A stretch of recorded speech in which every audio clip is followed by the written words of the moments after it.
you running like we're in a hurry. We're professionals. Cue the snipers. The sugar and spice. Oh my God, not the snipers. That's what Ruth says. And we're back. Oh yes. Says that. Yes. Mother. Oh, mother. I love her current. My gosh. I love her current obsession with Chapel Roan. It's kind of giving that Chapel's going to be on the next season. Yeah, I know. I mean, Chapel is like, talk about thoughtfully representing a community, right? Like she's done her homework. Yeah. Because at first I was like, you're not a drag queen. I was like, honestly, slay though. Yeah, like, yeah. Good. Yeah, and she is a drag queen. MeMeCherry presents a series of fortunate events. Fortunate events. Fortunate events. A series of fortunate events.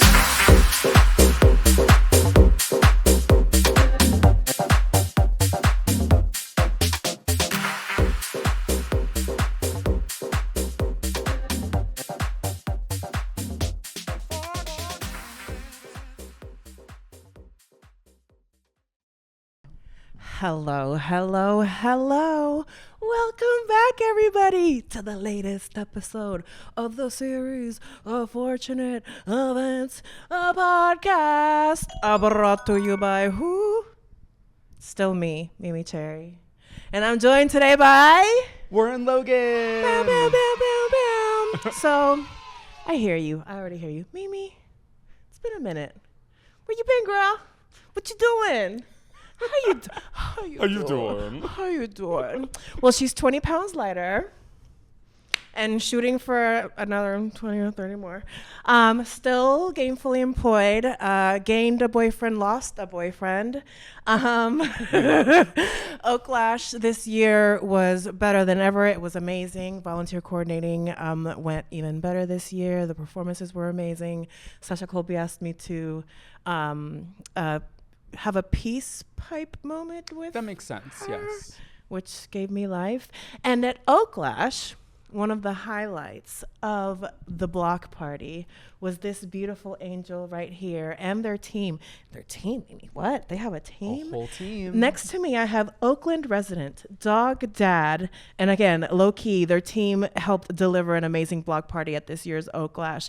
Devoted public servant, urban planner, advocate for positive change in the district and across Oakland, Warren Logan. Hello. Hello. Hi, baby. How are you? I'm so good. Because I'm in your presence, really, is what's happening. See?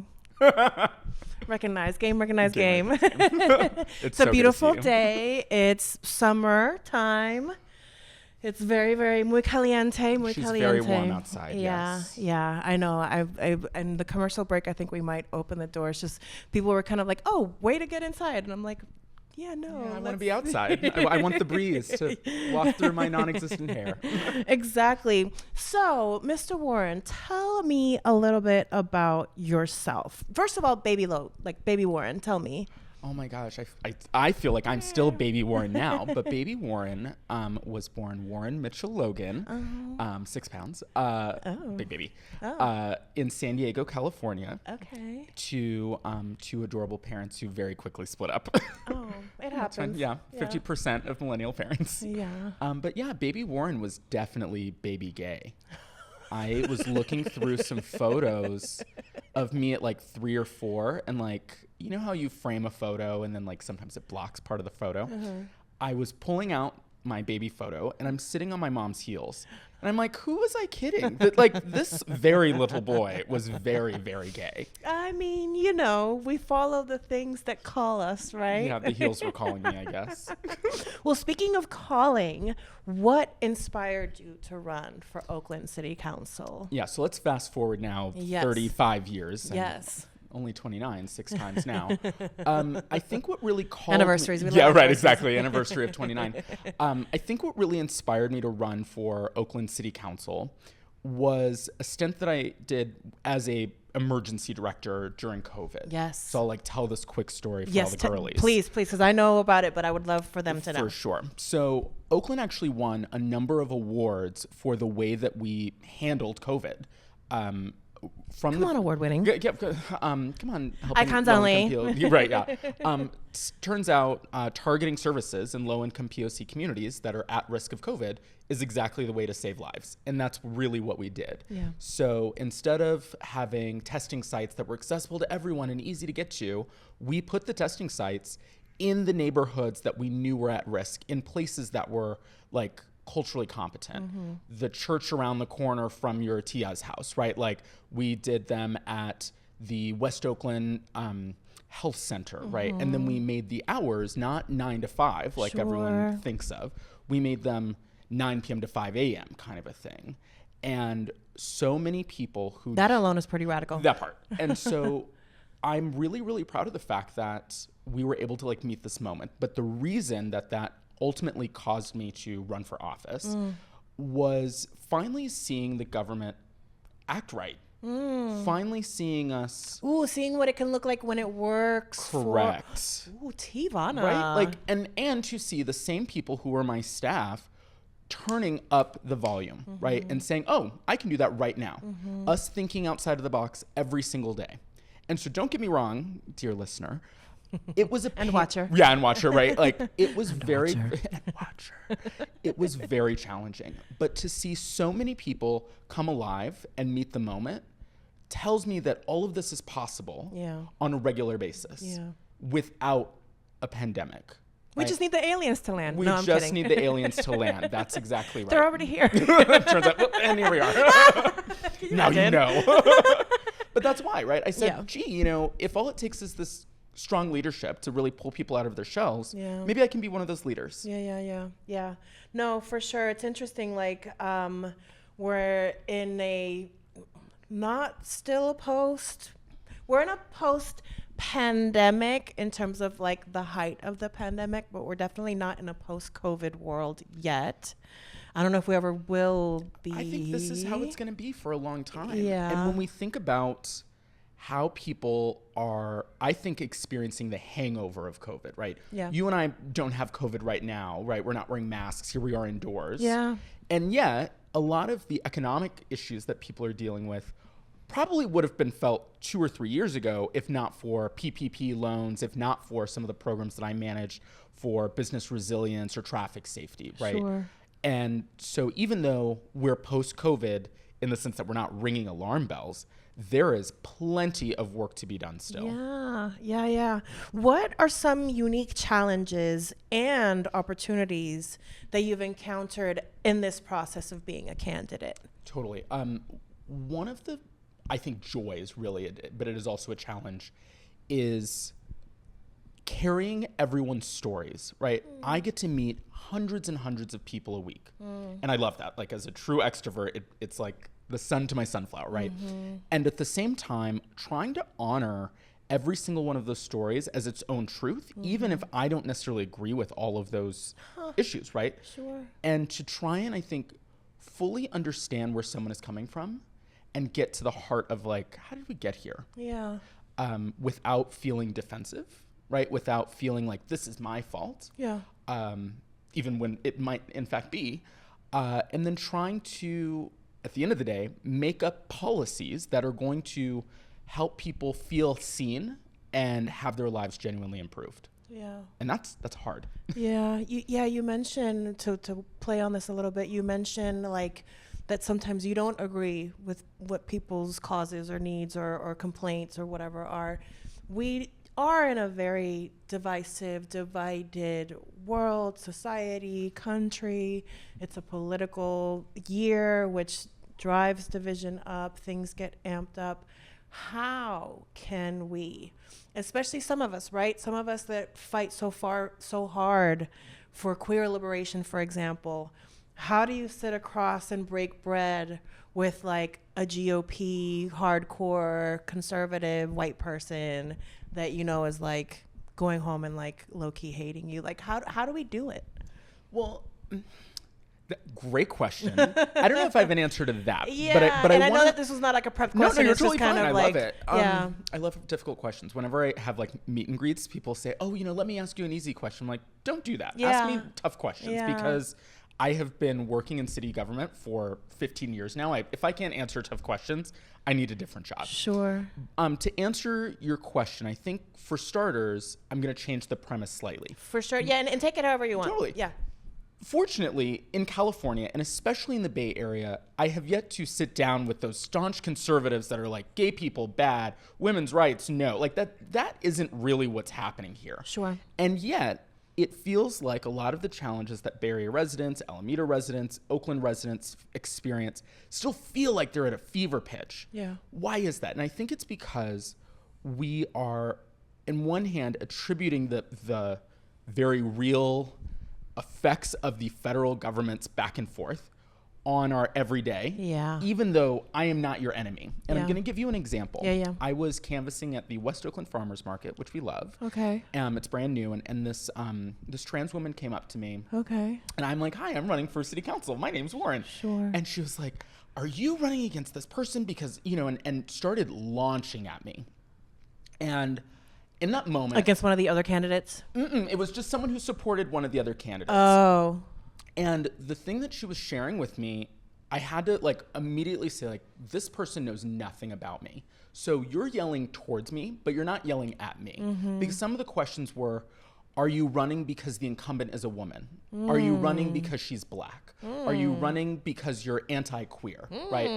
And these are the things getting through. And that once we got to that anti-queer question, I was like, you clearly don't know who I am. So this isn't really about me. Sure.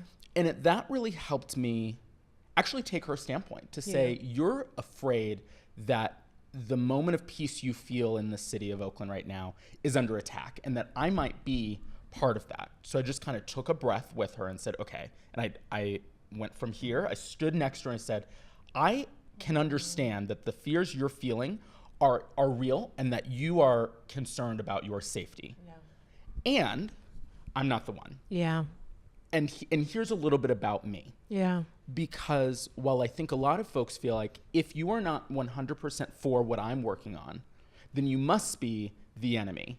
And fortunately in California, and especially in the Bay Area, that's not what we're doing here. We're working on shades of blue to figure out what's the best way to make affordable housing happen. Not that housing should be more expensive. Right? Or a luxury. Right? Which is getting to it instead of point. A right, you know, and so I try my best to see where people are coming from before I respond just as viscerally as they might to me initially, right? Yeah. You know what stood out to me the most there, and I love this, and I wish, especially more male presenting bodies when interacting with female presenting bodies, that moving of the physical space of we're not here. Yeah. I'm next to you. I'm next to you. I'm with you. That's powerful. Yeah. Look at you. So the thing is, I don't love when people yell at me, but at the same time, what I hear is you're passionate about your issue. Yeah. And that's totally fine. Yeah. And most of the time, again, having worked in city governments for a very long time, it's not the first time and it's not going to be the last. Yeah. And almost every time it's like, actually, we're yelling at the same thing. Yeah.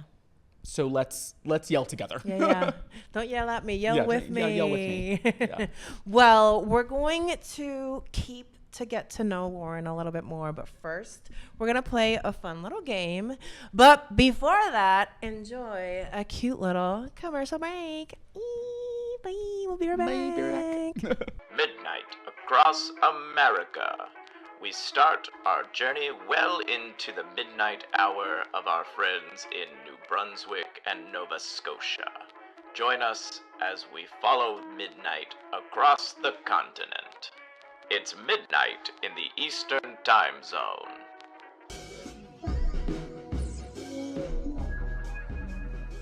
Good evening. I'm Craig Klein. And I'm Mallory Jane. And this is 5 on It Live. Remember this song. Don't you put it in your mouth. Don't you put it in your mouth. Don't you stuff it in your face. Don't stuff it in your face. Hey, you didn't call. It's all right. We got more to talk about. But while we're talking, I insist that you call down below. Can you Call 71234 on it. 71234 on It's 6648. Okay. Anyway, From Winnipeg to Waco, Madison to Monterrey, it's midnight in the Central Time Zone. something to do with astrology or moons or some bullshit like that. From Calgary to Carlsbad, Missoula to Mazatlan, it's midnight in the Mountain Time Zone.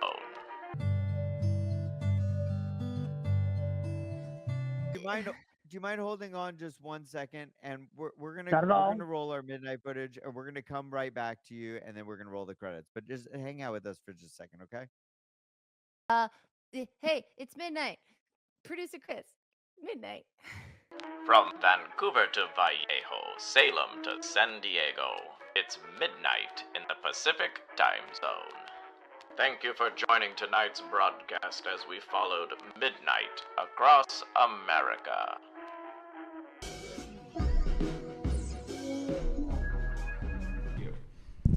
No, you're cute. No, you're cute. Okay. No, you're a baddie.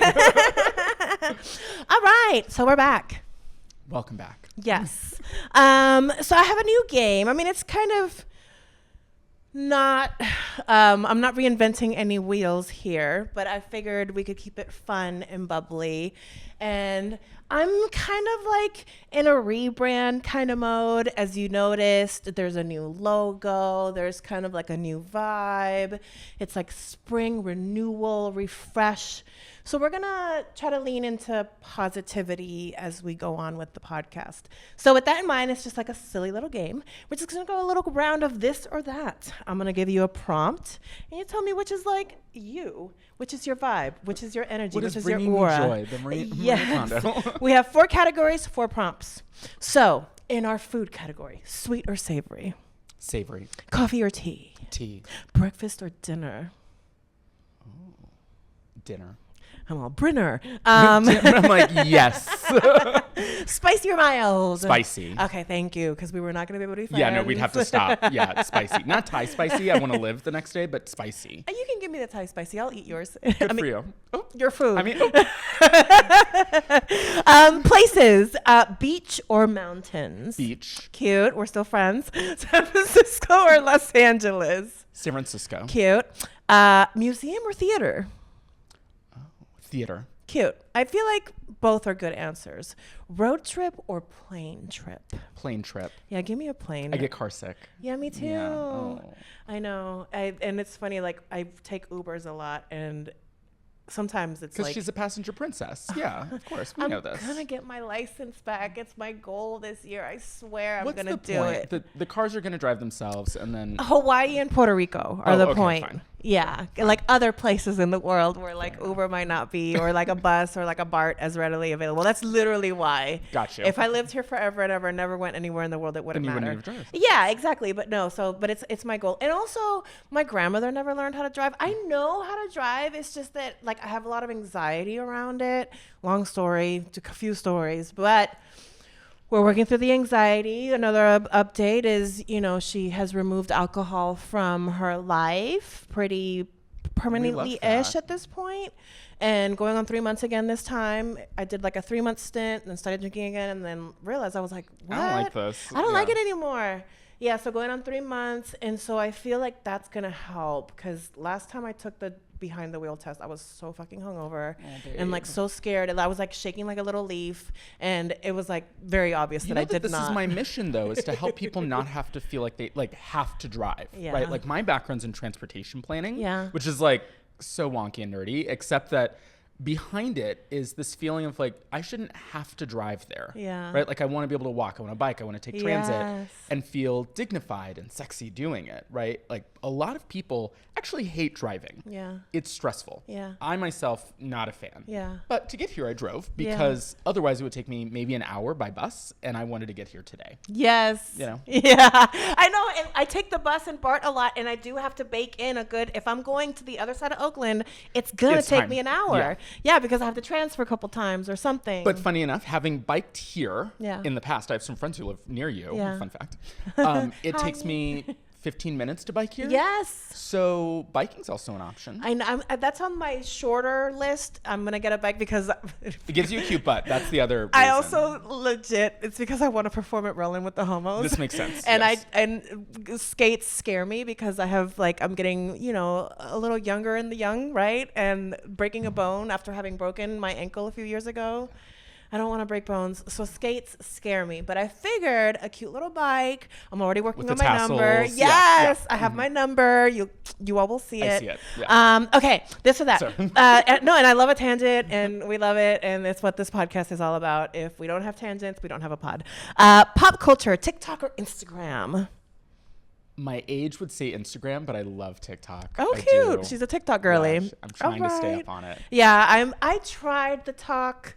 I think because I've been on IG longer, MeMeCherry IG, and I have more of a following, and I have more people that I am following. It just feels more interactive versus Sure. like TikTok feels like I'm throwing things in a void. But I do get back on TikTok when the podcast is going. So hey, you're seeing this on TikTok probably right now. I'm sure I'm But the clipping algorithm this just is for the TikTok. algorithming. Is it? The thing about TikTok that I think is phenomenal, and maybe it's another tangent, sorry. Yeah. You find people who are like you across the planet, Yeah. right? That I have somehow found this sense of community in the neurospicy girlies, right? Yes. In the black queer girlies, right? And that they're all over. Yeah. It can make you really feel less alone especially for people like us who are, you know, we live in a city that has a lot of folks like us, but rewinding to 5-year-old Warren, Yeah. I was begging to know that someone else was out there like me. Yeah. And to know that one of the positive sides of social media, albeit there are many not so positive sides, Yeah. can be helping people, especially QPOC kids and trans youth, know that not just it gets better, but that there are others out there for us, and Yeah. we have to find each other. Yeah, it's interesting because I've been doing this whole internet thing for a while. I've been a podcast fan going on 20 years because that's how long Keith and the Girl has been on. But that's not possible because you're only 21. I was listening in the womb. Thank you. I know the fact that I can say like I did something 20 years ago blows my mind, and I wasn't like a baby. But yeah, I started listening to Keith and the Girl. Shout out. They just, I know that they, como se dice, celebrated their 19th year. So Keith and Hamda retired and is now traveling the world. Shout out Hamda Khalili, probably in Thailand somewhere, traveling the world right now, smoking a lot of weed. And Keith Malley continued the show, and kind of low-key, his rebrand inspired the rebrand that you're now seeing with this podcast, because I have always credited Keith and the Girl for originally inspiring me to go down the podcast route. I say all that to say that I've been in this internet community game for a minute, and it started low-key with the Keith and the Girl forums back in the day. And we used to like go on Pal Talk chat and do all kinds of things that were kind of like very ahead of the time. Like it's very much, people are very about it right now, but we were very much like the nerds doing these like nerdy internet things. And I've always been pretty like free and bubbly and fun. And back then, like I've always been pretty. well, That's what you just said. I mean, I love it. no, I've always like, been pretty. And like I was like a little thinner, and like I love to dance, and so like low key, like sometimes we would be on the chat, and I would dance on the pole, and like not everybody was a fan of my freedom. Let's just say that. And I was the brunt of what then was called Team Hater. Which fast forward, I'm now like super good friends with one of those people, and we've young queer and like hateful. She thinks I'm young. Back in the day, and like now, you know, we've come together, and they are working, they know who they are, and they're working very hard to like now live a positive life and like not be such a like hateful little queer person on the internet spreading hate.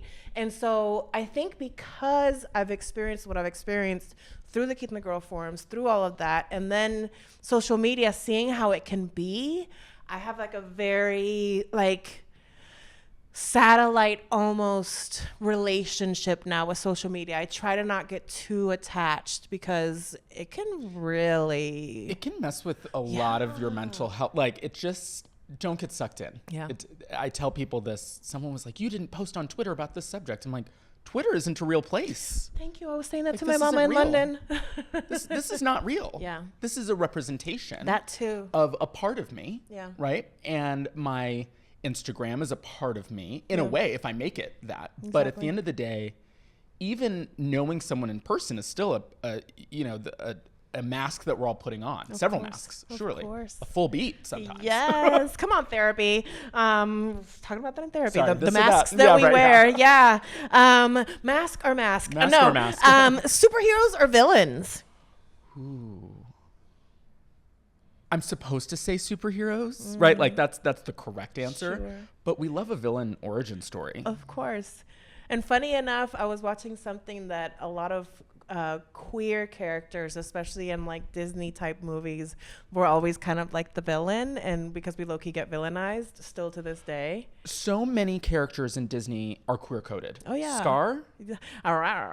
Scar with the slang, like Jafar. Jafar is daddy, right? Yes. So many of these characters are queer coded. And Scar was giving Scar's giving you, yeah, exactly. She's and category is. Yeah, exactly. And category is evil uncle. And at the same time, though, I think that what's really exciting about not just social media, but like media representation is rounder characters. Yes. Like, I think what was really giving everybody life with the Black Panther was that Killmonger was also kind of his own look, his own story, right? Yeah. And to understand that you finally can see how someone can be pushed to their breaking point. I think that is really what's so critical about politics even, right? Where it's like, how did we get here? Why are you this angry? Oh, you didn't wake up angry one day. Actually, it's a series of sometimes calculated issues that have happened to you, and now you're pissed. Yeah. And now that I know that, I'm like, I can understand why you'd be this angry. Let's do something about it. Yes. Anti-heroes. Reality TV or scripted drama? I love reality TV. It's my mental floss. I do too, but I'm getting to a point that like, I feel like, and I'm a Bravo girly, but I feel like the housewives are low key jumping the shark. I'm not a housewives girly. Yeah. I'm not, but I do love, like a terrible, like love, like not Bachelor because this is too much, but like, are you the one? Are you in a pod? Like it's so dumb, and I love it so much. Yeah, I love it so much. I bet also just because you're like you like interacting with humans, I bet there's some kind of like psychological study aspect to it. I have no idea what you're talking about. Yes, that's crazy, Mimi. Books or movies? Movies, but I'm smart. Yes, you are smart. Audiobooks. I'm reading a really good book right now, which low-key made me feel so cosmopolitan. I was in London, and my mom and I went to the bookstore, and I bought a few books, actually, and I'm getting really into one of them. I'm halfway through, and I got so excited. I looked up the author to see if they had other books. It's their first book. The second of this series is going to come out next year. And then I realized that the one that I have in my hand is not available here in the States. It's available in October. Wow. So if you want to read this book and you're my friend, there's a 3-person book club. Celeste is in my book club. Okay. I didn't know she could read. Look at that. Good for you, girl. You can read. You gonna get read down next time? The comment under this is, and first of all. She'll be like, oh, so you want me to read you. Celeste, I love you. Celeste, I love you too. It's going to time this a little bit because it's not coming out right now. But happy birthday, Celeste, because today is Celeste's birthday. 16, right? Yes, 16. Freshly, sweet 16. Sweet 16. A cute little quinceañera. Last little set of this or that, this or that, this or that, this or that. Come on, Black Sheep. Pride Parade. I so aged myself there. Pride Parade or LGBTQ Film Festival? Film festival. Cute. Yeah, it's giving community. Yeah, it is giving community. Queer Eye or RuPaul's Drag Race? Which seasons are we talking about here? Any season? Okay, well. Open to interpretation. Drag Race. LGBTQ history or future advocacy? Oh, history, I guess. We need our history. You Or need history we're to have doomed to advocacy. repeat Yeah, it. exactly. Good answer. I know. That is the right That's answer. the right answer. Like, where have you been then if you... Anyway. Well, speaking of advocacy, let's talk a little bit about how you envision community, how you envision policy. What are let's go top 3, number 1, whichever way you want to go with this, issues that you believe Oakland is facing right now. Yeah. On one level, there's some baseline issues that we need to address, and I put it on my campaign signs: clean, safe, and vibrant. I genuinely want Oaklanders to feel like they have dignity in their city again, and to be proud of the city that they have chosen and continue to live in, right? Baseline. So we need to address things like illegal dumping. We need to address public safety, and that can mean a lot of different things. And vibrancy, which looks like Oaklash in Old Oakland, right? It looks like all of the street fairs and festivals that we come together to enjoy, right? That is what I think makes people feel welcomed and belonging. On the other hand, or in addition to that column, if you will, is we need transparency and good governance, because there's no trust in government when you're like, I don't know what these people even do. Do you know what your city council member does? Very lightly, and it's only because I got really involved in the city council meetings because of like the fighting with the rent board and all of that. Exactly. Yeah. And so I feel very those city council meetings are like The talk Real about Housewives, housewives. yeah. Yes, it's like a housewives reunion. And I worry that people are tuning in, unfortunately, to our city council meetings as if it is the soap opera that keeps them going and that gives them life. It was a little disheartening, to be honest, like watching some of the like. Really, y'all are the ones that be running stuff. Yeah. And yet, the wonderful, crazy part about local government is that the people running your city are your next door neighbors. Exactly. Like, if you're going to the grocery store, it's likely you might run into your mayor or your council member or your school board members or the head of planning or the head of the DOT, right? And that because of that, it is so much more accessible, I think, and have proven, I believe, to make meaningful changes in our lives. Yeah. How do you plan to engage and support the LGBTQIA+ community in Oakland? First of all, always attending Oaklash, step 1. It happens on my birthday usually, so that's really helpful in May. Speaking of birthdays. Yeah. I think the other part is making myself accessible to conversations like this. Perfect. What other politicians do you know going on queer podcasts? I've had a few of them like give me the lip service that they're going to, and then when I try to follow I've been up, harassing him like, when are we doing this? Yeah, I think showing up to those types of events too, right? I mean, I was fully in Dion meets Clueless moment. So cute. It was a moment. Insert picture here. Yeah, right. Yeah, the picture goes right here. Yeah, right. I think it also looks like addressing affordable housing. And I'm going to explain this, right? People have asked me, so I grew up in San Diego, and most people who know San Diego are like, why would you move from San Diego? It's so beautiful. It's so lovely. It is. It is those things.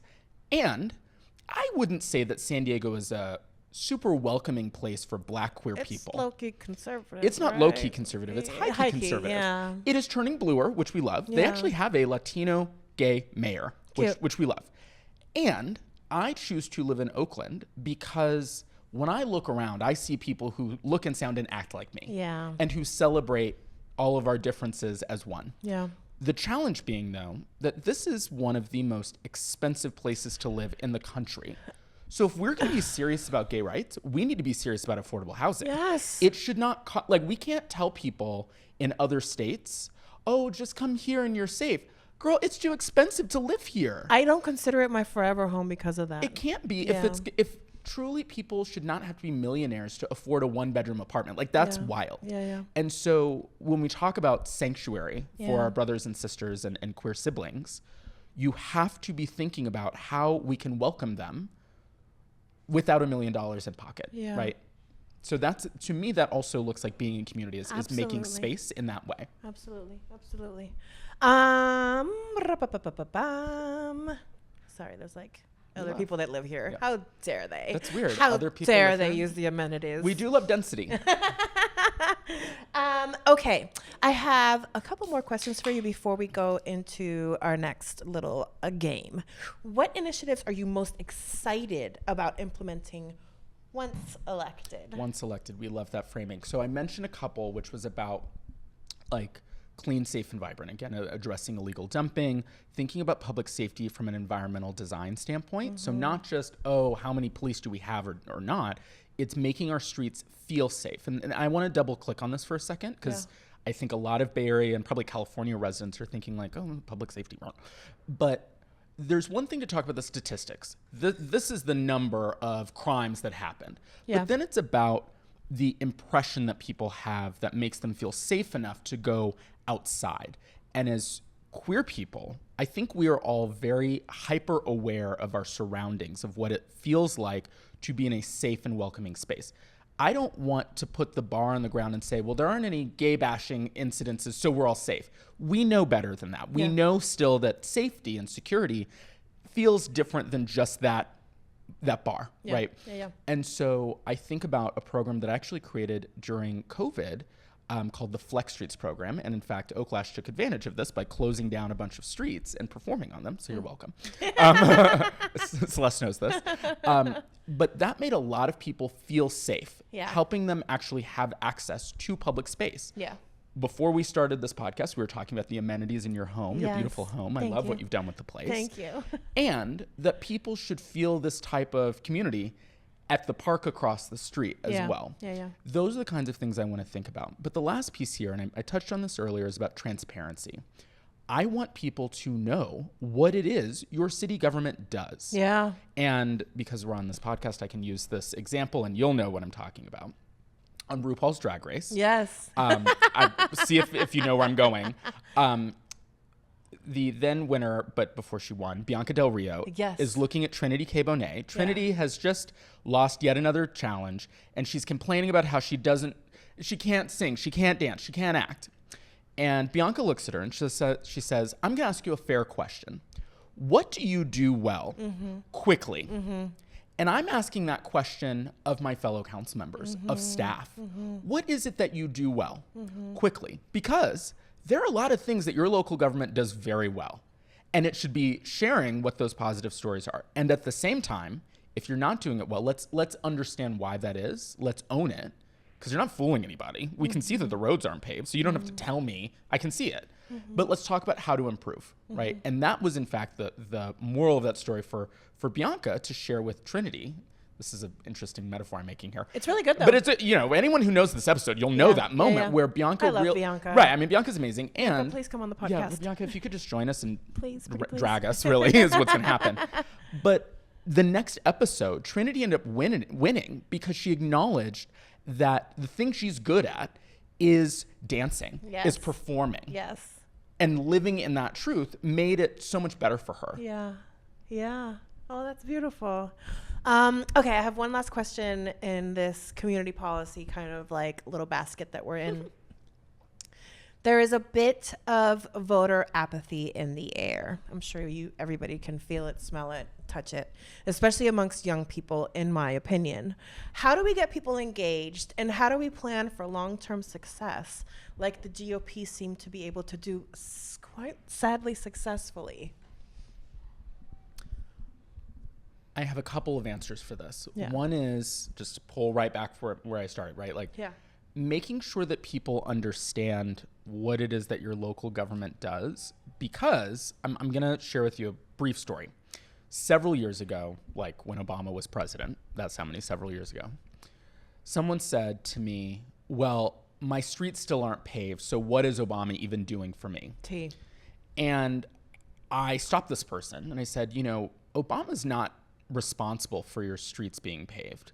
Your mayor is. And they looked at me like I was crazy. And I was like, that is the problem that most people don't actually realize. And because we're not taught this in school really anymore, that your city council and your mayor and your city administrator, they have the majority of the impact on your day-to-day life. The streets you drive on or bike or take transit on, local decisions. Your schools, the funding for your schools, local. Your access to good jobs, local zoning, right? Your access to dignified housing that is affordable, local zoning, local planning policy. All of the things that make up your day-to-day living experience are almost entirely your local city council and mayor. And so while this is not to say, well, now be apathetic for the federal government. No, vote, please vote.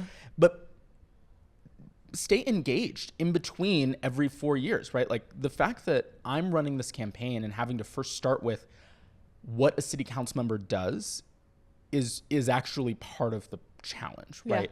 So I would say one of the first things we can all do is educate ourselves on like who, not just whose fault it is, right? But who's in charge around here. Yeah. And instead of saying they should do something about that when you hit a pothole and not really think about who that they is, try and name it. Try and name, oh, the city should do something about that. No, the Department of Transportation should do something about that. No, the director of paving should be responsible for this, right? And then what is the that you want done? I want this pothole filled. I want the entire street repaved so that every time it rains, it doesn't get worse, right? Think about who it is that you want and then what you want them to do.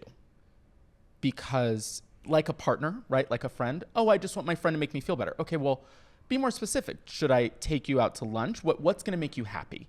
Apply that same logic to your government as well. Yeah.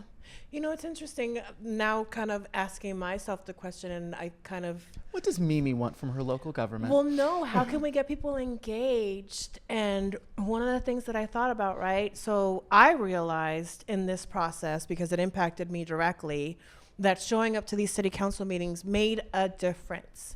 They care about who's in that room. And if you've noticed, that is some of the tactics that are used by other people to implement some of the other change that we're not necessarily a fan of. They show up to these meetings. They show up to the meetings. Yeah. And I'm gonna add to that. Not only are they showing up to those meetings, they've actually met with that person before. Yeah. And this is the other part that I don't want it to sound like a conspiracy, but it's just a statement of fact. Most city council members, I believe, have made up their mind by the time they show up to the dais. Yes, we learned that. Right.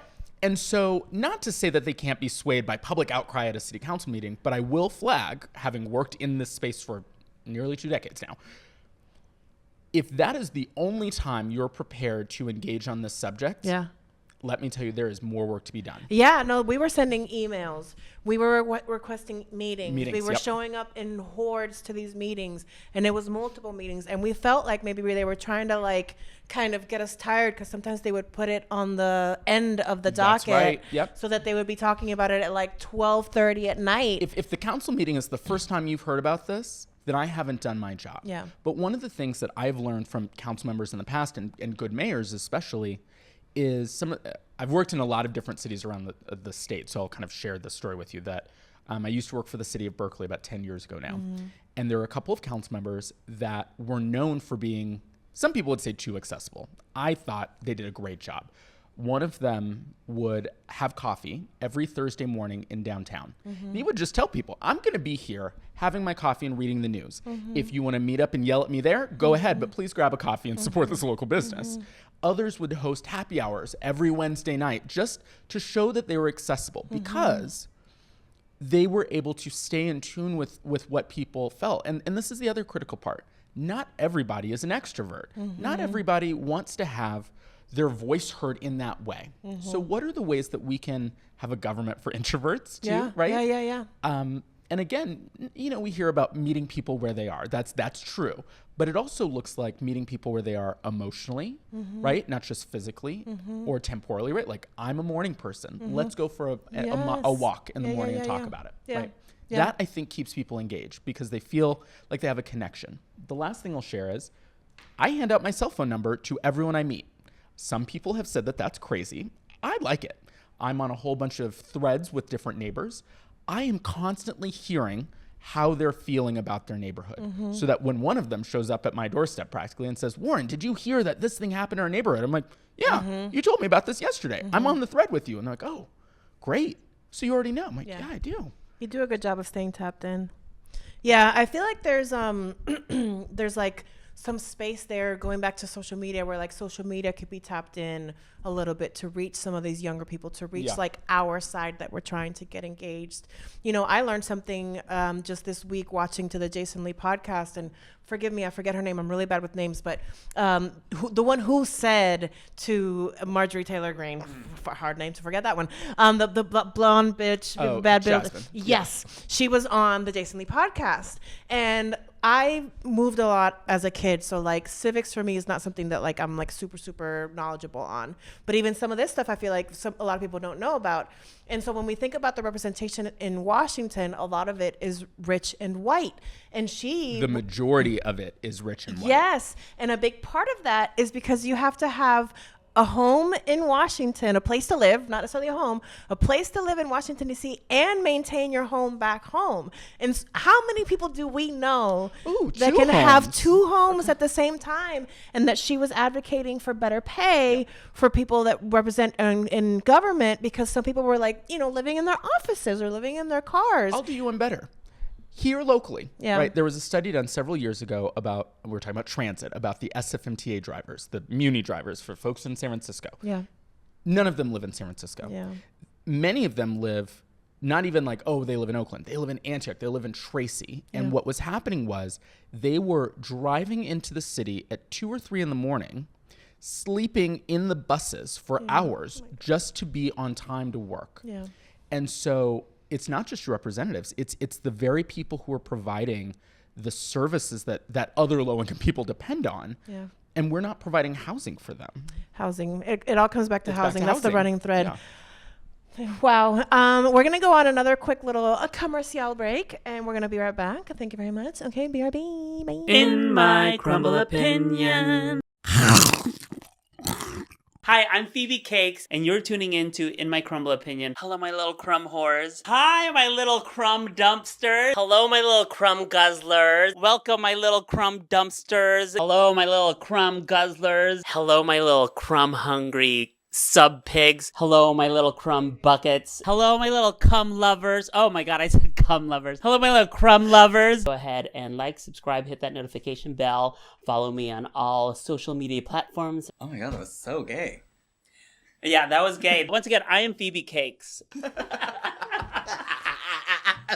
In my crumble opinion. Not you running like we're in a hurry. We're professionals.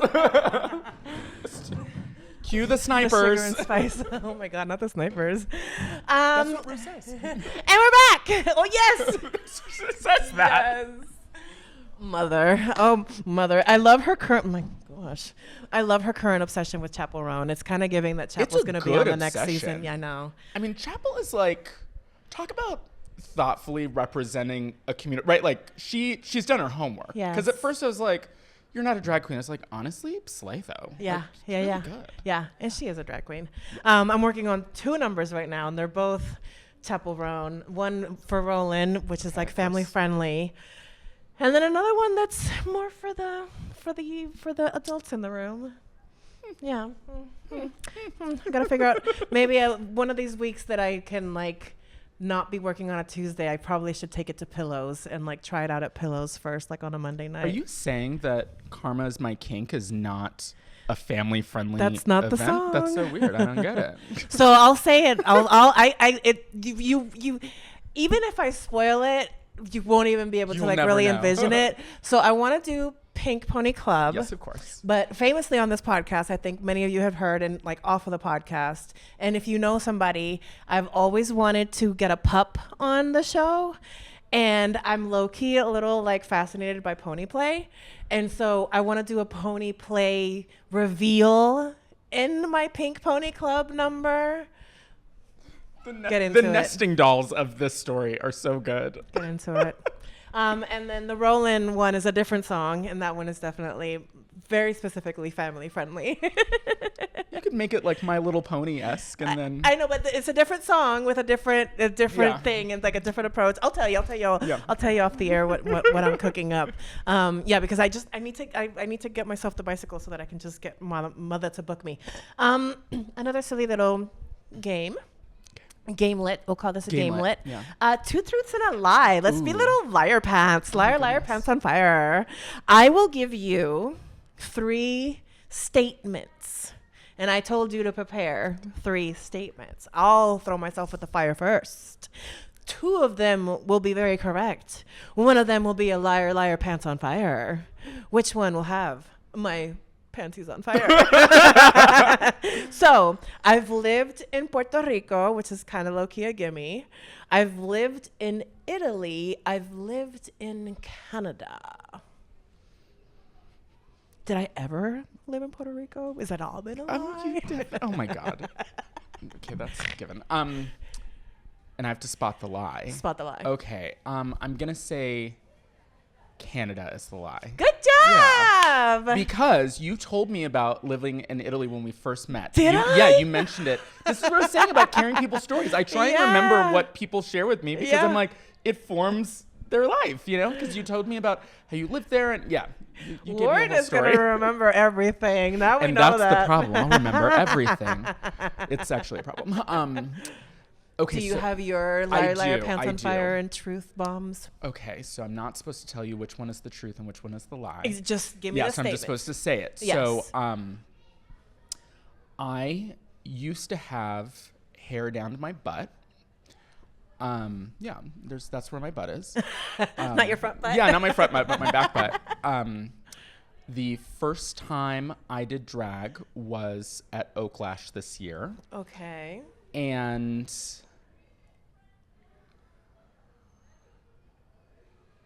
I'm gay. Oaklash has to be the lie. Yeah. Yeah.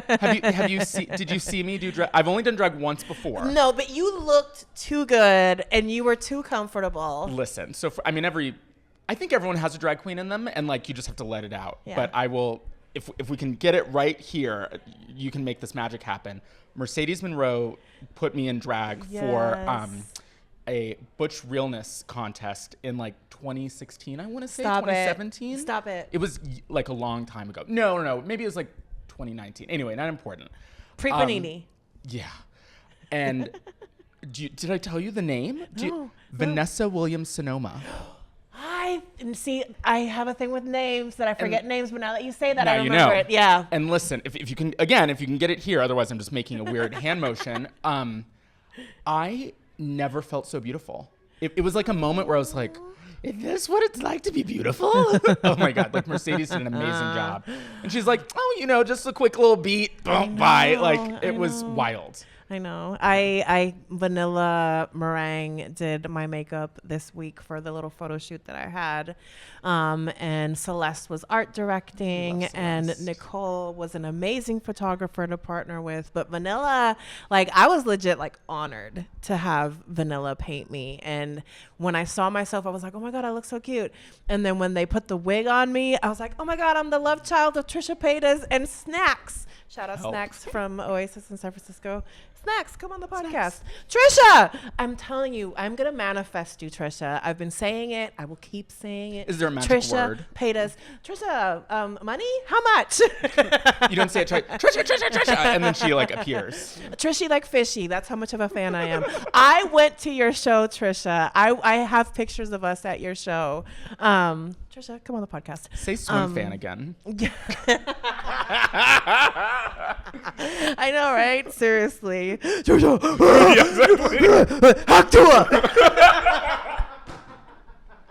And we're back, everybody. That's how I get Trisha on the podcast. I hawk to her. Okay, and we're back. So a few more little questions for you. And then we'll have a little lightning round, and then our cute little date is over, which is so sad.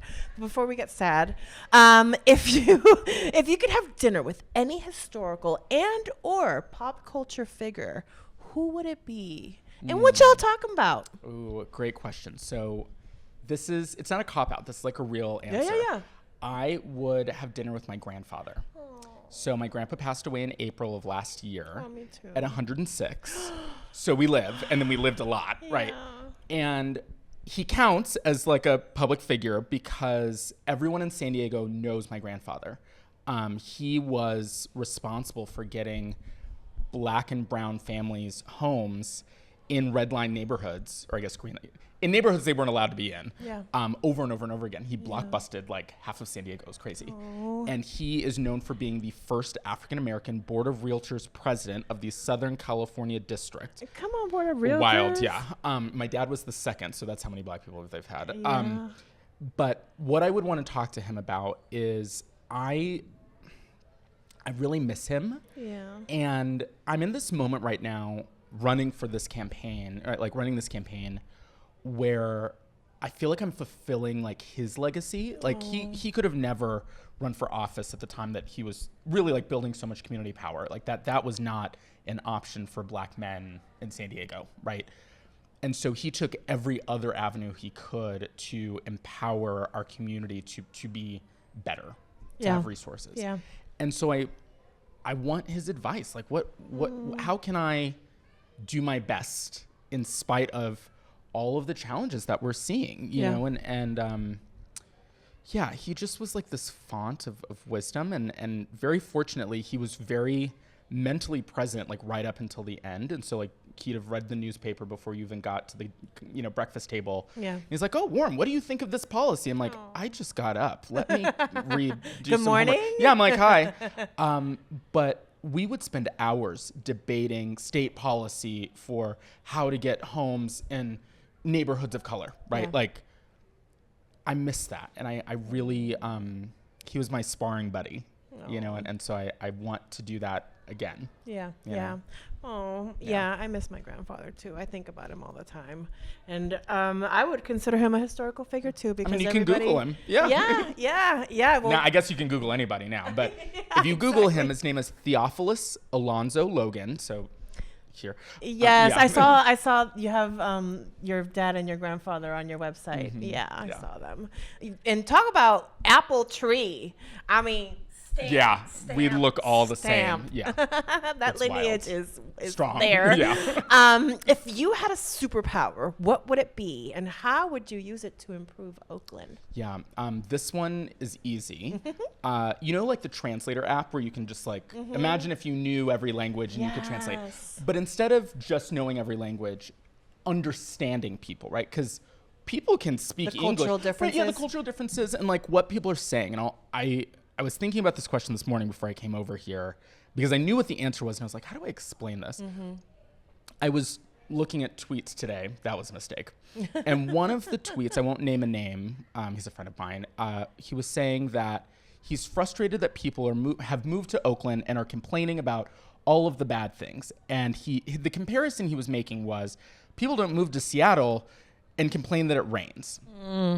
And the last statement... Well, some of them do. Well, and to kind of land this plane, he said, the real Oaklanders are rolling up their sleeves and doing the work. What everybody responding to this thread said or heard was that Oakland has problems that it can't shed, that it is endemic, that Oakland's history and future will always be these problems.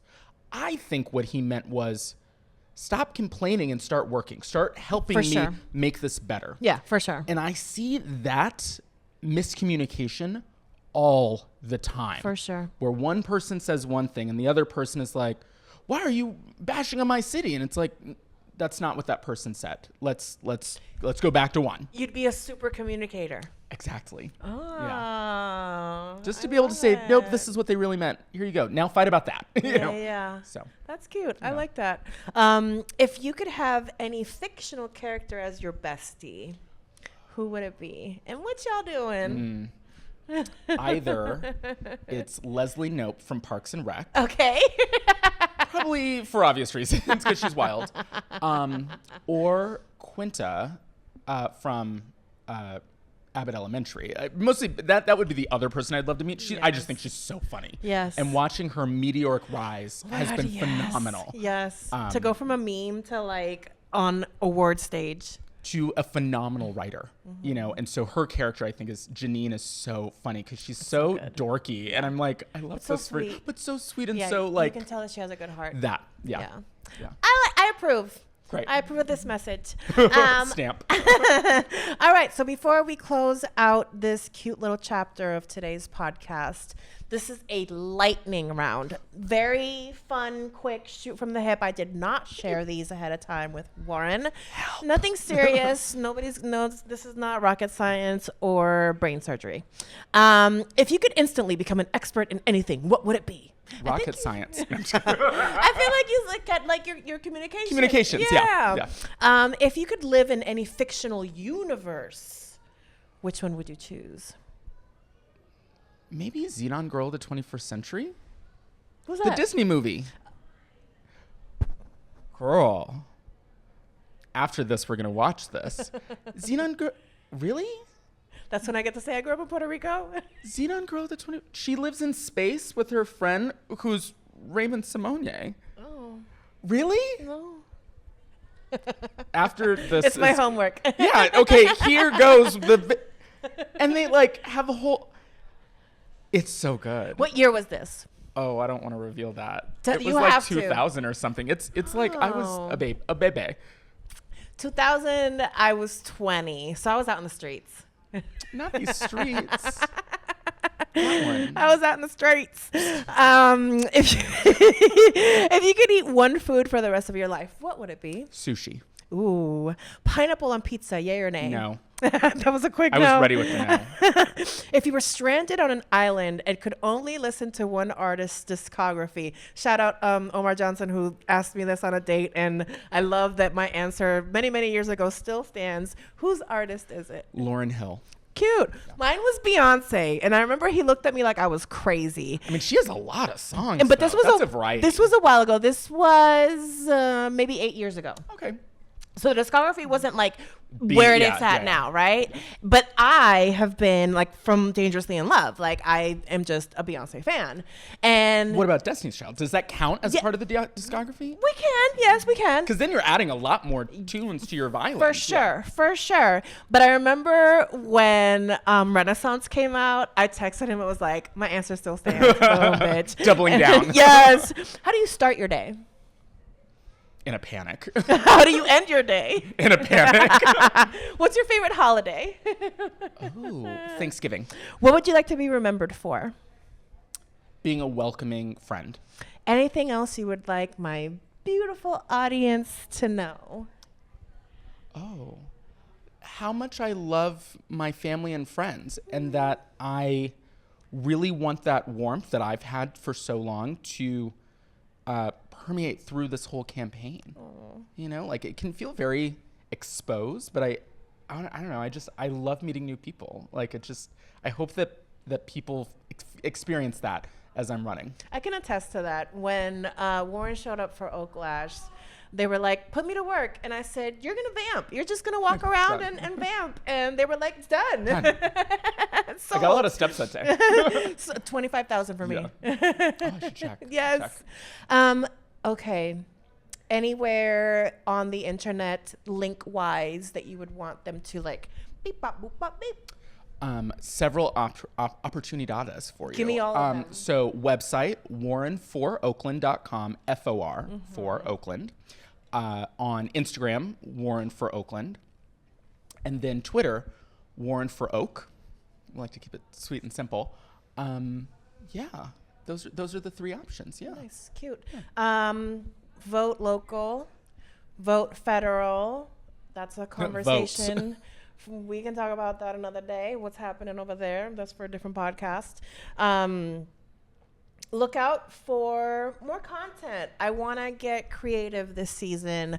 I want to talk to not just my amazingly talented drag friends, but other amazing people like Warren. So if you want to come and chat on the podcast, and it doesn't have to be local, we can pop up the Zoom gig again.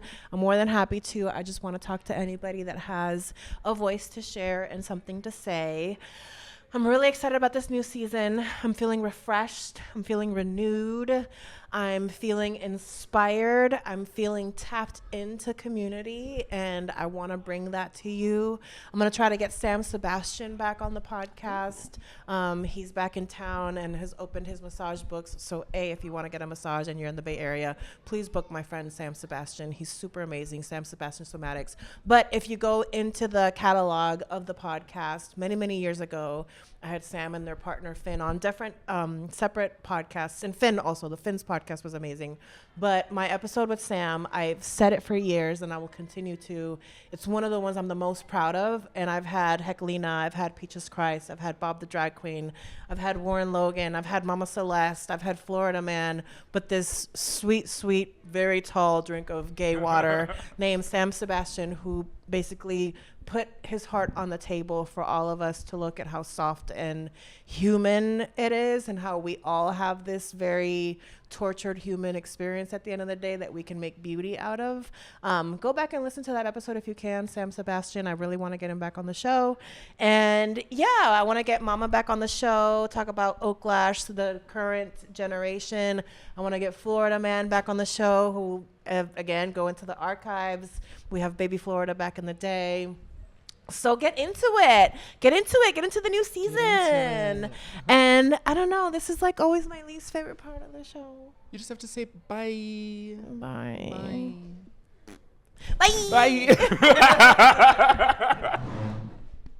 Oh. You like the microphone? Yeah, you're like the microphone. Here you go. MeMeCherry.